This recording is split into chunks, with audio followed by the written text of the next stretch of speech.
நான் இப்ப சொல்ல போற 3 காரணத்துக்காக நீங்க கருடன் படத்தை பார்க்கலாம். நம்பர் 1, இப்ப ரீசெண்ட் டேஸ்ல பாத்தீங்கன்னா எந்த ஒரு பெரிய ஸ்டாரோட படமோ இல்ல ஒரு பெரிய ஹிட்டான படமோ எதுவும் வரல. சோ இப்ப சமீப காலத்துல பாத்தீங்கன்னா கருடன் படம் நல்லா இருக்குன்னு கேள்விப்பட்டோம். சோ அதனால நீங்க அந்த படத்தை பார்க்கலாம். சமீப காலத்துல பாத்தீங்கன்னா சூரியோட படம் எல்லாம் ரொம்ப சூப்பரா இருக்கு. அவர் பாத்தீங்கன்னா செலக்டிவா சில கதையை செலக்ட் பண்ணி நடிக்கிறாரு. சோ அவர் செலக்ட் பண்ற படம் எல்லாமே கதை ஓரளவுக்கு சூப்பராவே இருக்கு.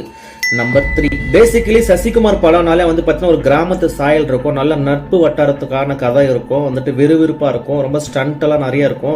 இந்த கிராமத்து சம்பவங்கள், இந்த கிராமத்து சிச்சுவேஷனை ஒட்டி ஒரு படத்தில் நடிச்சிருப்பாரு. சோ அதுக்காக நீங்க பார்க்கலாம். இந்த கிடாரி, குட்டி புலி இந்த மாதிரி இருக்கும்னு சொல்லிட்டு எதிர்பார்த்து நீங்க சசிகுமார் படத்தை பார்க்கலாம். சோ சசிகுமார் படங்கள் யூஸ்வலா கிராமத்து சாயல்ல நல்ல கதையோட சூப்பரா இருக்கும். சோ அதுக்காக நீங்க பார்க்கலாம். இப்ப நான் சொன்ன இந்த 3 விஷயங்களுமே என்னோட தனிப்பட்ட பார்வை. சோ இதெல்லாம் இந்த படத்துக்குள்ள இருக்கா இல்லையான்னு படத்தை பார்த்தா தான் தெரியும்.